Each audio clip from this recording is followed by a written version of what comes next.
Positions. Results are still streaming in. There have been declarations here and there. What we have is tentative. Quite a number of ministers have lost, and a number of big shots have also been floored. Well, what lessons do we pick for 2026 that is on the horizon? I'll start with you, Honorable Dombo. Do you think there are certain hallmarks about this mess that are going to stream into the 2026 polls? Simon, when you look at the NRM party primaries, it is a mega election. And there are many factors, the time I have been in the national resistance movement, that influence the nature and pattern of voting. You cannot rule out a possibility of somebody sponsoring a candidate against another friend, either in anticipation that if Fono Pondo comes, what if the president sees him and he appoints him a minister?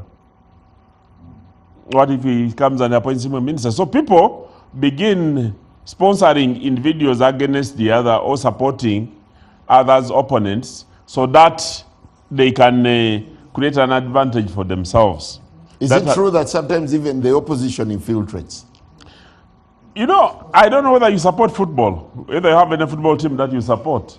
If football teams reach the quarterfinals, every team that succeeds to go to the finals would wish to have a weaker opponent go through so that they can meet during, although at times things change, because recently in the World Cup finals, most people thought that Madrid was stronger.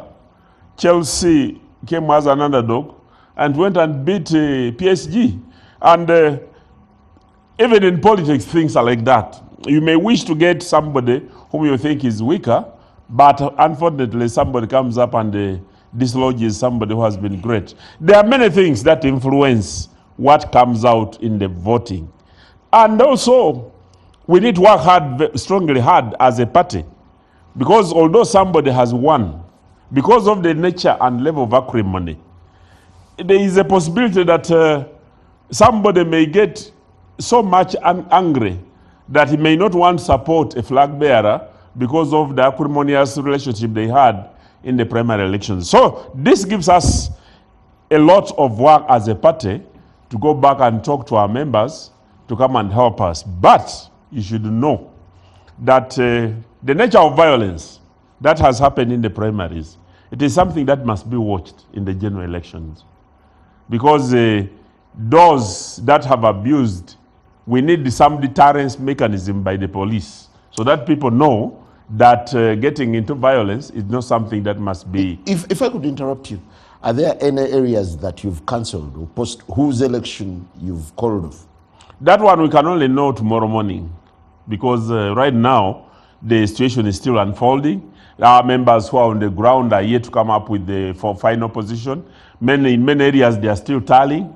We did find out whether the tally sheets that they are using are the correct tally sheets. You can't be sure people even forge tally sheets. So by morning, we should be having a clearer picture, because all our officers on the ground will have returned.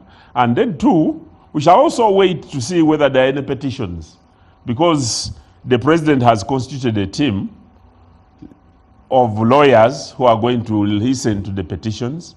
And the guidelines have also been published on how the petitions are going to be received. What are some of the most prominent complaints that you've had today?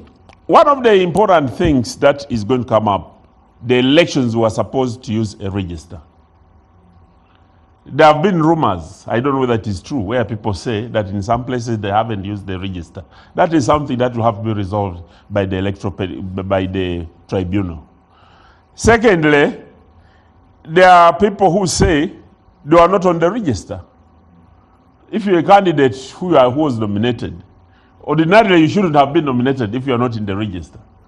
But if you are nominated, that means you are in the register. So if you are in the register at nomination, how come at the time of voting you are not in the register? Because everybody was required to produce a membership slip.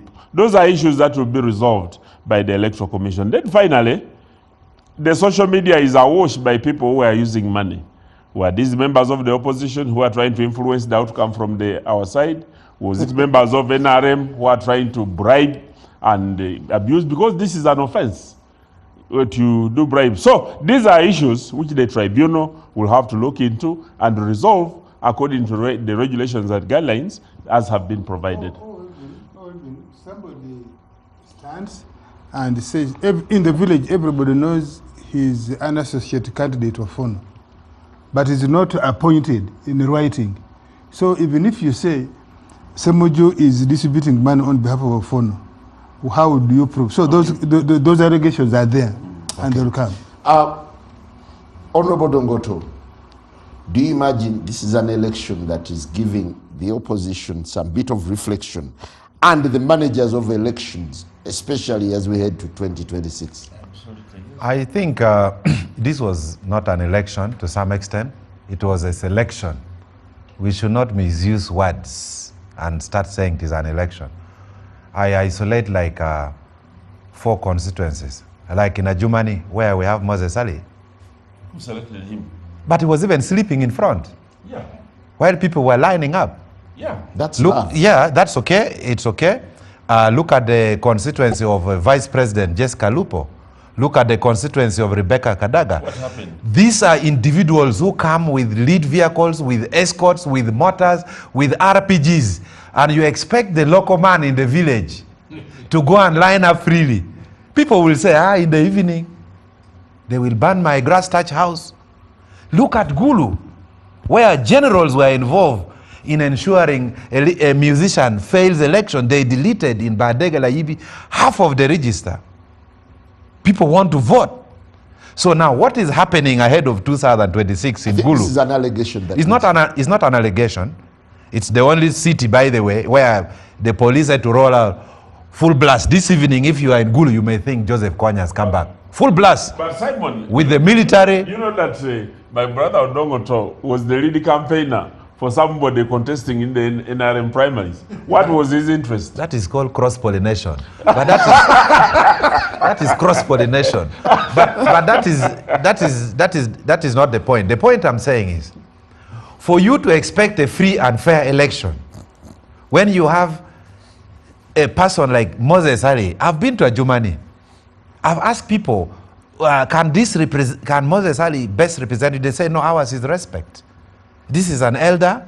We have to respect him. We don't want to get curses. Because if anything happens, we don't want to be seen. So now we are de-enfranchising the people of Ajumani. Ofondopono, listen, you first let Moses Ali come on this studio and just say the word constitution. Just constitution. Only. And then we call it a day. So we really have to be fair to the young generation. We really have to be fair. But because it's the people's choice. That is a selection. That is not an election. Because if you don't line up behind such characters, you will see in the evening. I'm glad, Ofondopondo, you are coming. I hope you also will be lining up. The NRM should seriously consider, I think as a country, we should abolish lining up completely the way we abolish corporal punishment and caning children in schools.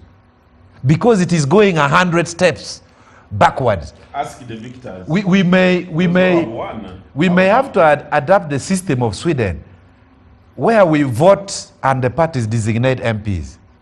If we are running away from cost. If we say Buganda is red, then it is up to NUP to designate those who will be the members of parliament. Because this lining up is a complete disaster.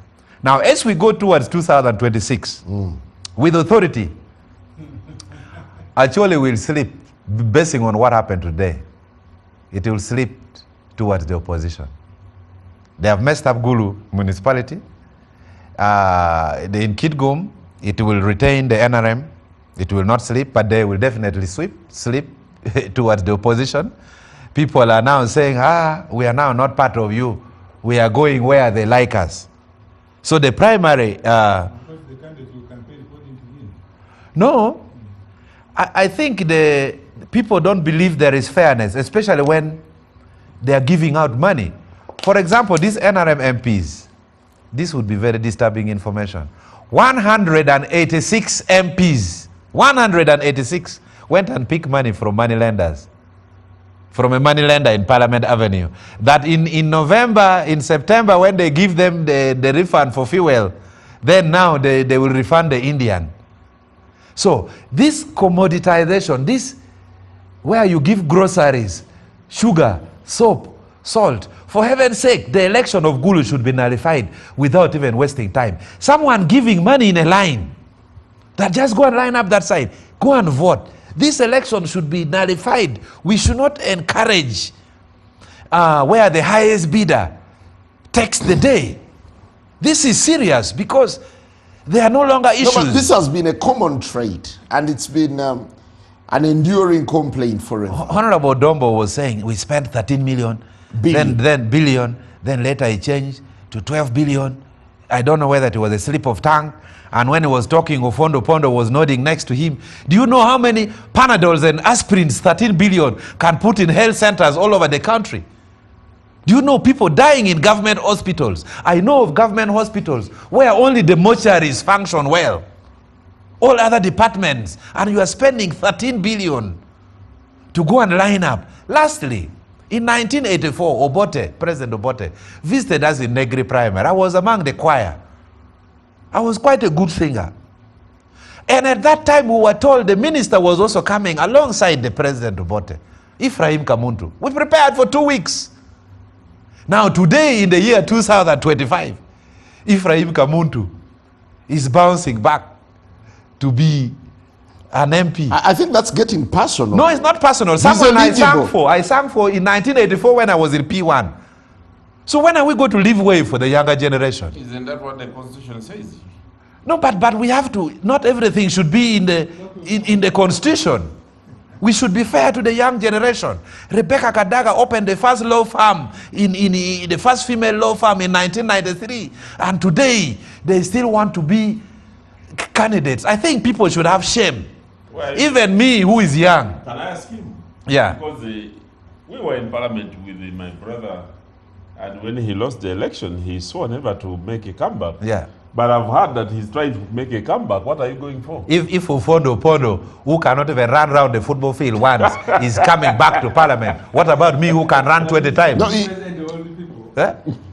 yes, he's representing older persons. So I'm coming back. Odonga, I sang for Moses Sabli as the Minister of Finance in 1972, and I don't begrudge him. No, I'm not begrudging. No, but first of all, you even don't know how to sing. I think you are lying. I doubt whether you can sing. 1972. Odongo, what you are, I have been. What I am, you may not be, because you may not reach my age. I don't wish to be. So, I really please. So I don't begrudge people for their longevity in office, especially if their people voluntarily choose them. No, but the point I'm saying, if you are 85 years. If you wanted, you were a member of parliament for 20 years? Yes. I did not hear you move a motion that members of parliament should serve either 3 terms or 4 terms and retire, or should not be eligible at a certain age. I think you should have made that proposal, and then maybe it is defeated on the floor. But you did not make. Now, there are also children today who started singing in parliament in 2001. Right from Makere, you had not done a single job anywhere. From your exams, you just, when you went to Agrawari, you remember you were part of Agrawari and Olanya in that election. You went immediately to parliament. There are children who say Odongoto has lived for too long in parliament. No, but yeah, they are today. No, go to secondary school. That is diversionary. What I'm saying, with about 76% of Ugandans being below 35 years, you cannot have people who are 85 years, 90 years running for parliamentary elections. You should have personal shame. No. Personally, at 65, I think I would be politically done. Well, now this is it doesn't have to be in the Constitution. You have amended from 2020, because you remember Odongo. So why? Yeah. In 2020, when you fell out with the FDC, you walked out of FDC, and you said You are not going. Your marriage with the FDC is done. And they said, and if FDC wants to test your power, your influence, let them sponsor a candidate against you. I think both you and FDC candidate lost. I'm not sure who won that constituency, but I think both of you lost. Now you are coming back, and I'm saying what you are saying about Matia Kasaija, what you may say about Museveni, what you may say about Kadaga.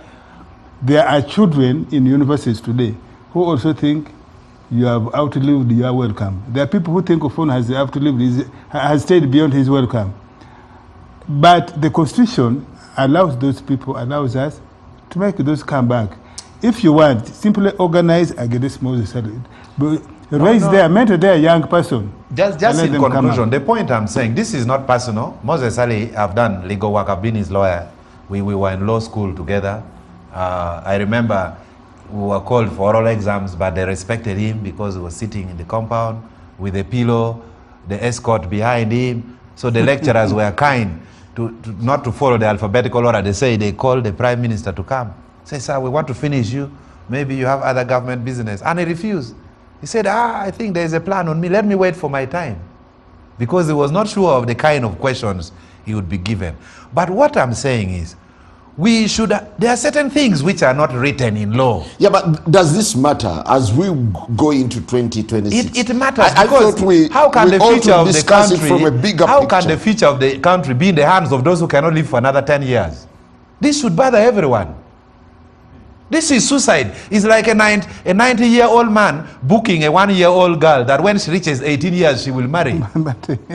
So we should be fair to young people. This is all I'm saying. Well, yes. When you look at the surprises, the shockers, and the newcomers, of course, does it speak to anything about NRM democracy? Yes, it does. First of all, you had asked whether the things that have happened are happening now are likely to happen in the main election 2021. I think yes. This election of NRM, although Honorable Ssemujju doesn't want us to call it an NRM election, should teach us at least 2, 3, 4 things. One, that over commercialization of politics agenda, not just election, is taking us a dangerous, slippery path. One of the reasons today in Tororo, we have had 12 candidates, 12, running for district women MPs. 1 seat by 12 people. Under the bus? Yes. People who were voted for today, 12 candidates in Tororo, women MP. 2, I have been participating for others in election, but I'm seeing the over commercialization and where people mortgage family savings. Although what I just told you, that people went, 186 people, MPs, sitting MPs, went and borrowed money against their future allowance, fuel. How about those who are not members of parliament, who are competing with them and they're throwing money? I have seen in the field people who are campaigning to be flag bearers, to get flag for the NRM youth MPs, and are spending much more money than myself, who has been working for the last 40 years and earning relatively well, because in the last 26 years, I have been at the director level. I've been earning relatively well. But those, and I ask myself, these children, the cars I drive a double cabin, they drive a V8. And I ask, who's sponsoring them? Are their families rich? Who's sponsoring them? If they are women, perhaps do they have godfathers around them and so on? Can I interrupt you? It is incredible. The other one, can I interrupt you? Just a bit. There's news coming in about Honorable Tinka Simiri. He has also been floored by Namara, according to provisional results. Namara of Yala, I think. Yes. So, yeah, then it's Namara. Now, Namara got 59%.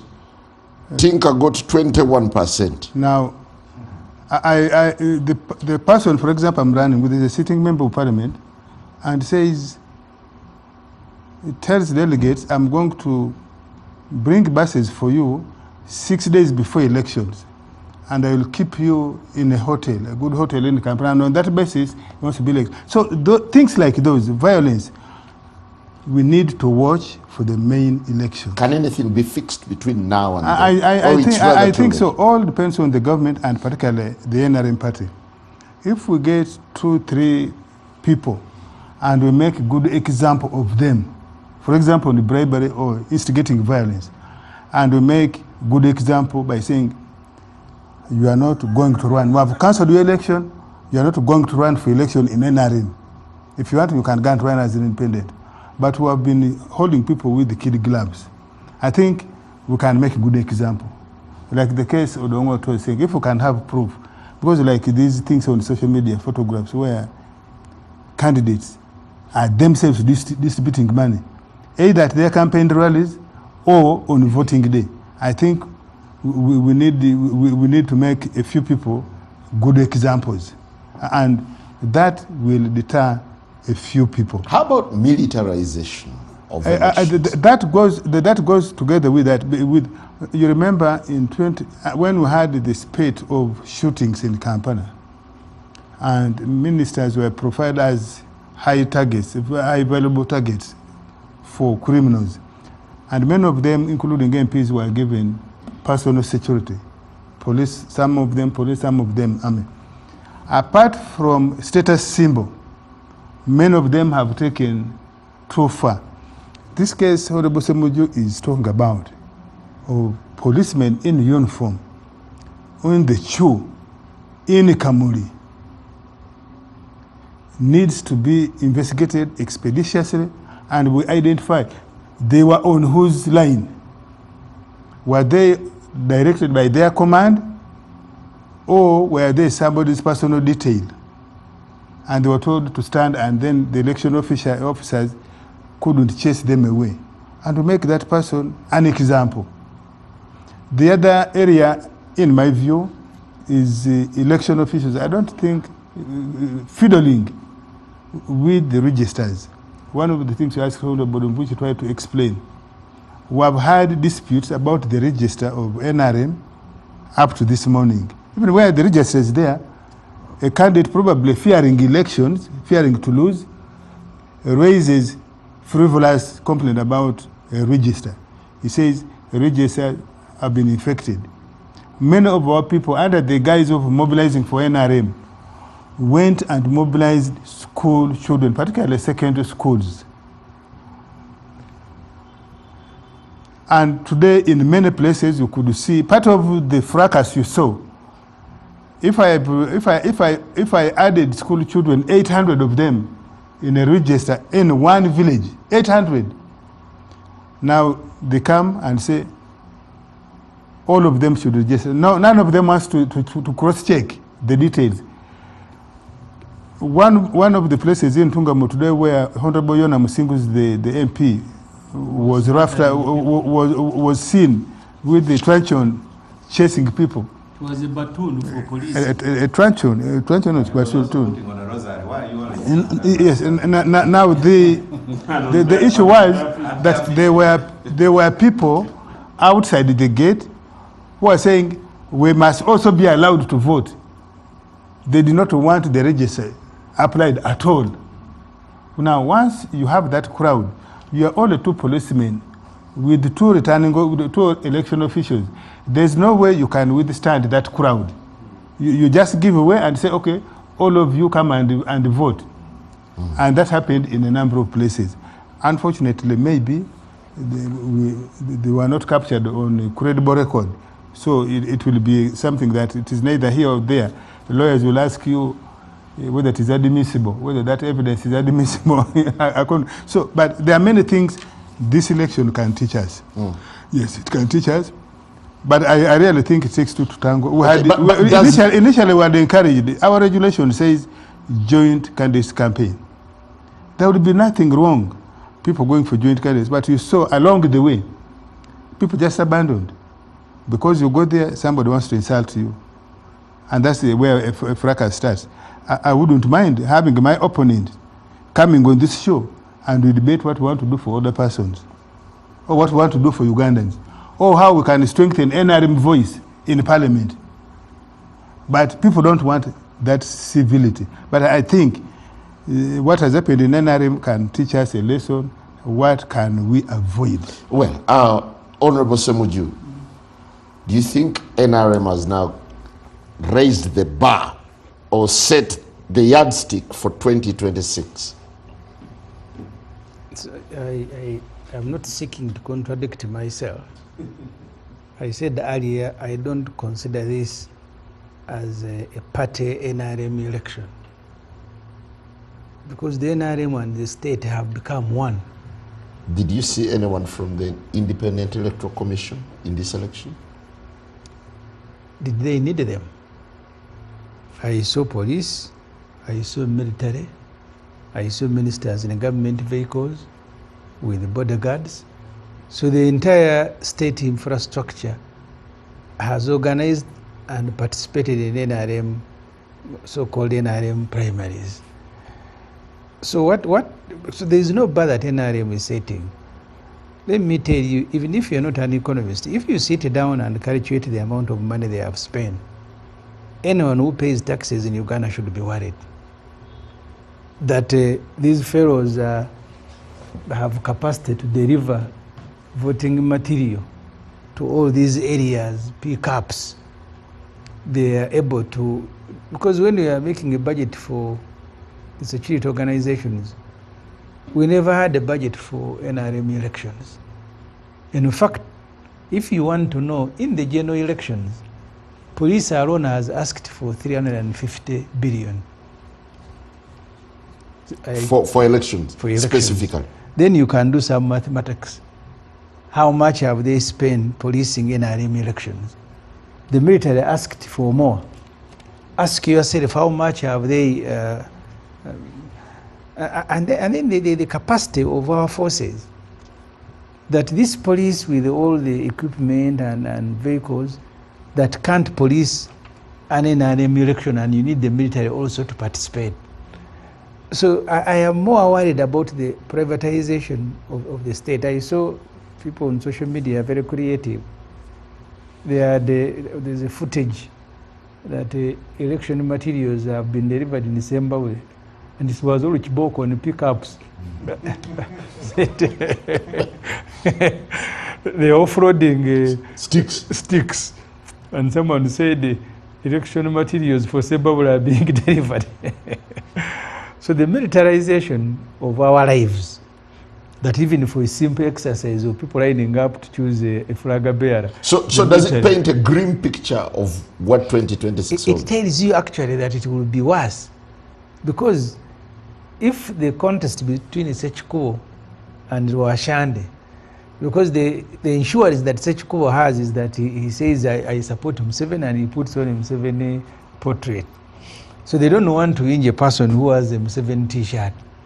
But if you have Bobo Wine or someone else and you are the one contesting against Rwashande, it will be death. Yeah. This one here, they can, and I saw military, there's a video, they're just pushing gently because they are pushing two NRM warring factions. If it is another party contesting with NRM, that's how UPDF is supposed to behave. Yeah, but having gentle I agree with you. That is how they are supposed to behave. That's the standard. In the last election, they were shooting and celebrating the death. No, shooting so, if you are violent. You don't have to be violent. Upon all the people who were shot in Kampala were not violent, because they are shooting in pickups, shooting in arcades. There is an old man who was checking on his daughter selling matoke. The old man was shot dead, the daughter and the muzukuru. So really, you can see at least now there are some equal. There are some equal forces. You don't start with the riots. When Kyagulanyi was arrested, you start with the arrest. That one presidential candidate says, "This one is now causing me trouble." You arrest him, because that's what Museveni has been doing in all elections. So certainly he was. So the privatization in the NRM, so-called NRM primary, at least there was equal forces. You have a pistol, someone has an AK-47, and then police will intervene. Now they are going to deploy all this force against the unarmed civilian, and then they will accuse them. But there's also another thing that has cropped up. I was sharing a video, and I hope Ofonopono will pick interest in it. Especially in Kampala here, I saw a young man being killed, being stoned around in Zambia today. They were in a group putting on 7 t-shirts like they have done before. They call it a gali. So they went robbing. But in the process of running, because they were borders and other people running after them, one of them remained behind, and he has been stoned to death in Zambia. This morning, as I went to Katonga for my PFF meeting, I saw a number of those young men in clusters walking with the NRM flag and Museveni, and I didn't see them rob anyone, but the way they were looking, that menacing look and shabby, so I knew that something was about to happen. So NRM has a guard. They have in Kampala. They have hired criminals. They are the ones moving around within. Are you aware of this?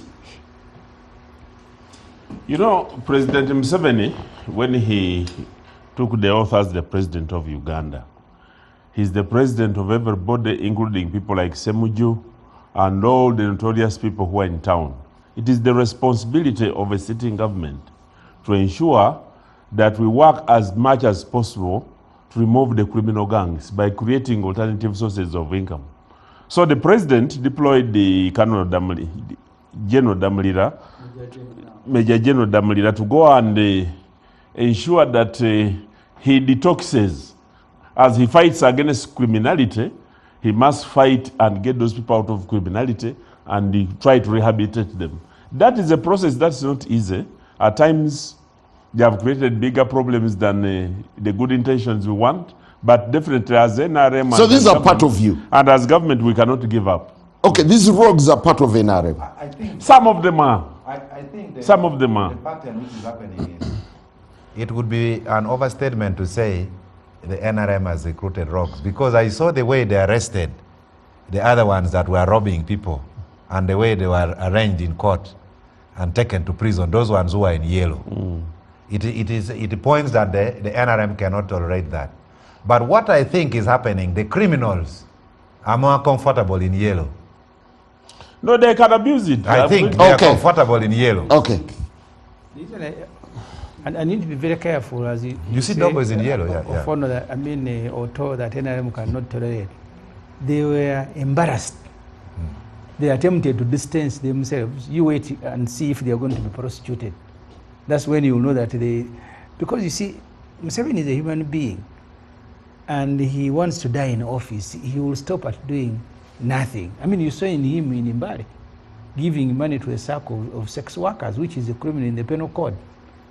And Dombo will say that he's also president for sex workers. You can't be a president and you are promoting criminality. These young people, if they have been robbing people, many of them on the president did not give money people to go and do sex. No, this is a circle of sex workers. It is a circle of sex workers, and they must be encouraged to get out of that by creating alternative. No, they were presented as sex workers. Yes, but this money is not for they are still in their trade. That money is not to enable them to do that. It's to get them alternative engagements where they can get money. You can attempt to rationalize, but you look bad, Dombo, because you are more intelligent than what you are attempting to do. No, that is intimidation. That the head of state at Harare, they tell you that this is a sack of Malaya, and you say they are also my daughter. So we'll take a break.